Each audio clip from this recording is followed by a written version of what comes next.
புதுச்சேரி பாஜக வேட்பாளராக நமச்சிவாயம் அறிவிக்கப்பட்டதன் மூலம் தேசிய ஜனநாயக கூட்டணியில் நிலவி வந்த நீண்ட இழுபறி முடிவுக்கு வந்துள்ளது. புதுவையில் என்ஆர் காங்கிரஸ் பாஜக கூட்டணி ஆட்சி நடைபெற்று வருகிறது. மாநிலத்தில் தேசிய ஜனநாயக கூட்டணி தலைவராகவும் முதல்வராகவும் என்ஆர் காங்கிரஸ் தலைவர் ரங்கசாமி உள்ளார். கடந்த பிப்ரவரி 7ஆம் தேதி என்ஆர் காங்கிரஸ் கட்சியின் ஆண்டு விழா நடைபெற்றது. விழாவில் பேசும்பொழுது புதுவை நாடாளுமன்ற தொகுதியில் கூட்டணி கட்சியான பாஜக போட்டியிடும் என ரங்கசாமி அறிவித்திருந்தார். 1.5 மாதங்களை கடந்தும் வேட்பாளரை தேர்வு செய்ய முடியாமல் பாஜக திணறி வந்தது. அமைச்சர் நமச்சிவாயம் போட்டியிட்டால் தான் வெற்றி பெற முடியும் என்று புதுவை பாஜக நிர்வாகிகள் கட்சி தலைமையிடம் அறிவுறுத்தினர். ஆனால் அமைச்சர் நமச்சிவாயம் தேர்தலில் போட்டியிட மறுப்பு தெரிவித்தார். உள்ளூர் அரசியலில் தொடர விரும்புவதாக அவர் தெரிவித்தார். இதனால் மத்திய அமைச்சர் நிர்மலா சீதாராமன், ஆளுநராக இருந்த தமிழிசை, பாஜக சட்டமன்ற உறுப்பினர்கள் கல்யாண சுந்தரம், ராமலிங்கம், சிவசங்கரன், காரைக்கால் தொழிலதிபர் GNS ராஜசேகரன், பாஜக மாநில தலைவர் செல்வகணபதி MP ஆகியோரின் பெயர்கள் பரிந்துரைக்கப்பட்டது. இவர்களை முதலமைச்சர் ரங்கசாமி வேட்பாளராக ஏற்கவில்லை. அதோடு முதல்வர் ரங்கசாமியும் அமைச்சர் நமச்சிவாயத்தை வேட்பாளராக அறிவிக்க வலியுறுத்தி வந்தார். இதனால் வேட்பாளர் தேர்வு நீண்ட இழுபறியானது. வேட்பாளரை தேர்வு செய்ய முடியாமலும் வேட்பாளர் இல்லாமலும் பாஜக தவிப்பதாக எதிர்க்கட்சிகள் குற்றம் சாட்ட தொடங்கின. இதனால் தேர்தல் பணியை ஓராண்டுக்கு முன்னே தொடங்கிய பாஜக நிர்வாகிகள் மற்றும் தொண்டர்களிடையே சோர்வு ஏற்பட்டது. இந்த நிலைமையை கட்சியின் மேலிடத்திற்கு புதுவை மாநில பாரதிய ஜனதா மேலிட பொறுப்பாளர் நிர்மல்குமார் சுரானா எடுத்து கூறினார். தற்போதைய சூழலில் அமைச்சர் நமச்சிவாயம் போட்டியிடுவதுதான் கட்சிக்கு வலு சேர்க்கும் வகையில் அமையும் என கட்சி தலைமைக்கு அவர் எடுத்து கூறினார். இதையடுத்து மத்திய அமைச்சர் அமித்ஷா அமைச்சர் நமச்சிவாயத்தை தொடர்பு கொண்டு பேசி தேர்தலில் போட்டியிட அறிவுறுத்தினார். அத்துடன் புதுச்சேரிக்கு முக்கியத்துவம் தரும் வகையில் உரிய பதவி தருவதாகவும் நமச்சிவாயத்திடம் உறுதி தந்தார். இதன் பின்னரே அமைச்சர் நமச்சிவாயம் இன்று காலை முதல் தனது ஆதரவாளர்களை தொடர்பு கொண்டு தேர்தல் பணிக்கு தயாராக அறிவுறுத்தினார். ஒவ்வொருவரையும் தனித்தனியே போனில் அழைத்து பேசி வந்தார். அதைத் தொடர்ந்து இன்று புதுச்சேரி பாஜக வேட்பாளராக நமச்சிவாயம் அதிகாரப்பூர்வமாக அறிவிக்கப்பட்டார்.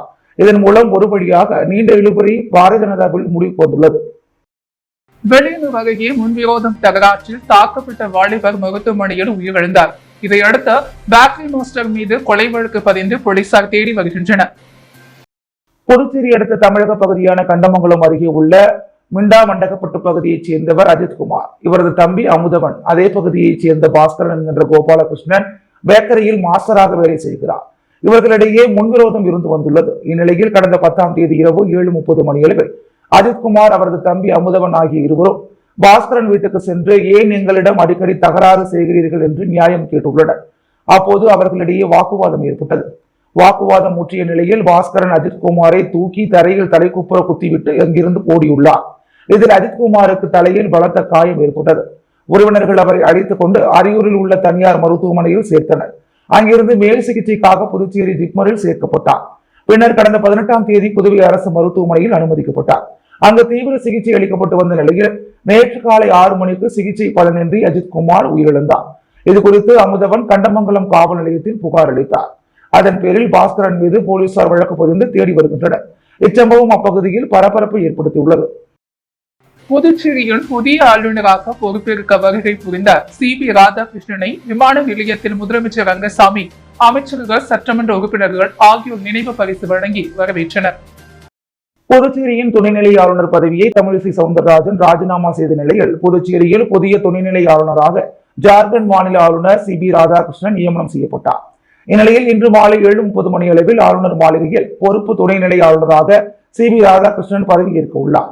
முன்னதாக தெலுங்கானாவிலிருந்து விமானம் மூலம் புதுச்சேரி விமான நிலையம் வந்தடைந்த ஆளுநர் CP ராதாகிருஷ்ணனை மாநில முதலமைச்சர் ரங்கசாமி, சபாநாயகர் செல்வம், அமைச்சர்கள், சட்டமன்ற உறுப்பினர்கள், தலைமைச் செயலர், DGP உள்ளிட்ட அரசு செயலர்கள் சால்வை அணிவித்தும் பூம்புத்து கொடுத்தும் வரவேற்றனர். பின்னர் சாலை மார்க்கமாக ஆளுநர் மாளிகைக்கு சென்ற ராதாகிருஷ்ணனுக்கு ஆளுநர் மாளிகை முன்பு காவல்துறையினர் அணிவகுப்பு மரியாதை அளித்தனர். சட்டமன்ற உறுப்பினர் VP ராமலிங்கத்தின் பிறந்தநாளை முன்னிட்டு குமரகுருபள்ளம் கேந்திரம் சார்பாக ஏழை எளிய மக்களுக்கு அன்னதானம் வழங்கப்பட்டது. சட்டமன்ற உறுப்பினர் VP ராமலிங்கத்தின் பிறந்த நாள் விழா ஒவ்வொரு ஆண்டும் பல்வேறு நலத்திட்ட உதவிகள் வழங்கி வெகு விமரிசையாக கொண்டாடப்படுவது வழக்கம். இதனையொட்டி ராஜ்பவன் தொகுதி பாஜக சார்பில் மணக்குள விநாயகர் ஆலயத்தில் தங்கத்தீர் இழுத்து சிறப்பு வழிபாடு நடைபெற்றது. அதனைத் தொடர்ந்து இன்று ராஜ்பவன் தொகுதிக்குட்பட்ட குமரகுருபள்ளம் கேந்திரம் சார்பாக ஏழை எளிய மக்களுக்கு அன்னதானம் வழங்கப்பட்டது. அண்ணா சாலை குமரகுருபள்ளம் சந்திப்பில் நடைபெற்ற இந்த அன்னதான விழாவிற்கு ராஜ்பவன் தொகுதி பாஜக தலைவர் நாகராஜன் தலைமை தாங்க சிறப்பு அழைப்பாளராக நகர மாவட்ட துணைத் தலைவர் அனந்த பாஸ்கர் ஆகியோர் கலந்து கொண்டு அன்னதான விழாவை தொடங்கி வைத்தனர். கிளை 11 தலைவர் சித்ரா ஏற்பாடு செய்த இந்த விழாவில் விவசாய அணியைச் சேர்ந்த மஞ்சினி, நகர மாவட்ட செயலாளர் லட்சுமி, ராஜ்பவன் தொகுதி செயலாளர் சதீஷ்குமார், கிளை தலைவர் சசிகலா, கிளை செயலாளர் ஜெயா உள்ளிட்ட நிர்வாகிகள் பலர் கலந்து கொண்டனர். இந்த அன்னதான விழாவில் சுமார் 200க்கும் மேற்பட்டோருக்கு அன்னதானம் வழங்கப்பட்டது. கம்யூனிஸ்ட் கட்சி பிரமுகர் தாக்கப்பட்ட வழக்கில் குற்றவாளிக்கு 5 ஆண்டுகள் கடுங்காவல் தண்டனை விதித்து புதுச்சேரி நீதிமன்றம் தீர்ப்பளித்துள்ளது.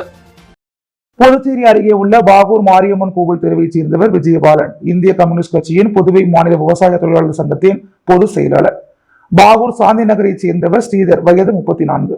கடந்த பல ஆண்டுகளுக்கு முன்பு ஸ்ரீதர் தனது மனைவியை பிரிந்தார். இந்நிலையில் அவர்களுக்குள் விவகாரத்து வழக்கு நடைபெற்று வருகிறது. இந்நிலையில் தனது மனைவி தன்னை விட்டு பிரிவதற்கு கம்யூனிஸ்ட் பிரமுகர் விஜயபாலன் உள்ளிட்ட சிலர் காரணம் என ஸ்ரீதர் புகார் கூறி வந்தார்.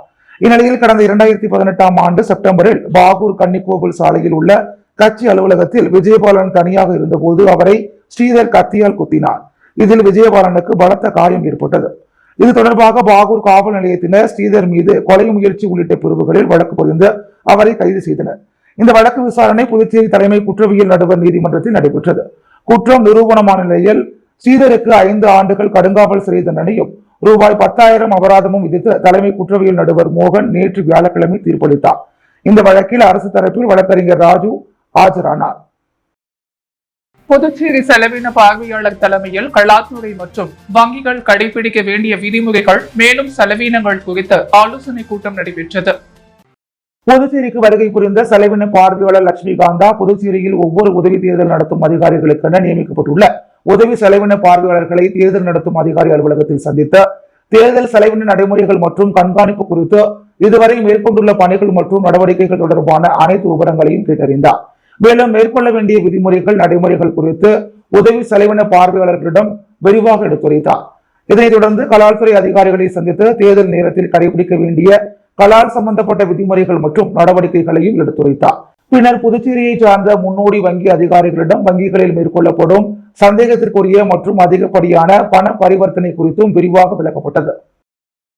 மக்களவை தேர்தல் பாஜகவிற்கு ஆதரவாக செயல்படும் புதுச்சேரி மாநில திமுக அமைப்பாளர் மீது நடவடிக்கை எடுக்க வேண்டும் என வலியுறுத்தி தமிழக முதலமைச்சருக்கு சமூக நல அமைப்பினர் கடிதம் அனுப்பினர். இந்தியா கூட்டணி சார்பாக காங்கிரஸ் கட்சி புதுவை மாநிலத்தில் பாராளுமன்ற தேர்தலில் போட்டியிடுகிறது. இதில் காங்கிரஸ் கட்சியின் மாநில தலைவரும் முன்னாள் பாராளுமன்ற உறுப்பினருமான வைத்திலிங்கத்திற்கு மீண்டும் சீட் ஒதுக்கப்பட்டு அறிவிக்கப்பட்டுள்ளது. இதனையடுத்து அவருக்கு கூட்டணி கட்சிகள் ஆதரவு தெரிவித்து வருகின்றனர். அந்த வகையில் ஆம் ஆத்மி கட்சியின் மாநில செயலாளர் ஆலடி கணேசன் தலைமையில் மாநில நிர்வாகிகள் 50க்கும் மேற்பட்டோர் காங்கிரஸ் கட்சி அலுவலகத்தில் வேட்பாளரை சந்தித்து ஆதரவு தெரிவிக்கும் வகையில் பொன்னாடை அணிவித்து வாழ்த்து தெரிவித்தனர். தொடர்ந்து வெற்றி பெற்று மாநில அந்தஸ்தை பெற்றுத்தர வேண்டும் என்று கோரிக்கை கடிதத்தையும் வழங்கினர்.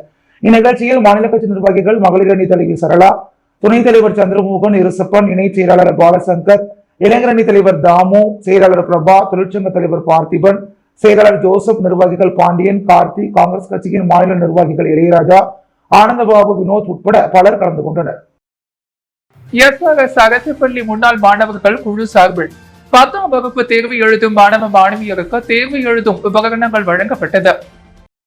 கடலோர சுற்றுச்சூழல் பாதுகாப்பு குறித்தும் கடல்கள் மற்றும் நீர்வழிகளை பாதுகாப்பதன் முக்கியத்துவம் குறித்த விழிப்புணர்வை பொதுமக்களுக்கு ஊக்குவிப்பதற்காக இந்திய கடலோர காவற்படை புதுச்சேரி மற்றும் மத்திய தமிழ்நாடு பகுதியின் சார்பில் தொடர்ந்து நடைபெற்று வரும் சிறப்பு கடலோர தூய்மைப்படுத்தல் நிகழ்ச்சியின் ஒரு அங்கமாக இந்த புதுச்சேரி கடற்கரை காந்தி சிலை பகுதியில் நடைபெற்றது.